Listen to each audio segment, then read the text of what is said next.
পান্নালাল ভট্টাচার্য বাংলা ভক্তিগীতি জগতে, বিশেষ করে শ্যামাসঙ্গীতের এক প্রবাদ প্রতিম কণ্ঠশিল্পী ছিলেন। তার গাওয়া বেশিরভাগ শ্যামাসঙ্গীতের গীতিকার হলেন বাংলার শাক্ত কবি রামপ্রসাদ সেন, নয়তো কমলাকান্ত ভট্টাচার্য।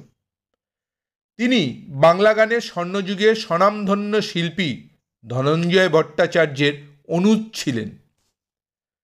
তার সঙ্গীত বিশ্লেষণ করতে গিয়ে বলা হয়, পান্নালাল ভট্টাচার্যের সবথেকে বড় গুণ তার গান শেষ হয়ে যাওয়ার পরও একটা রেশ থেকে যায়। এক অদ্ভুত মায়া আছে তার উচ্চারণে। দ্বিতীয়ত, তার গায়কীর মধ্যে রয়েছে সারল্য।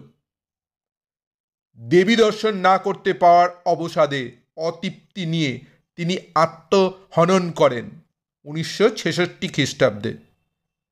সেই সময় তার বয়স হয়েছিল মাত্র 36 বছর। তার গীত গান শ্রোতার মনে অদ্ভুত আবেশ তৈরি করে। নমস্কার, ধন্যবাদ।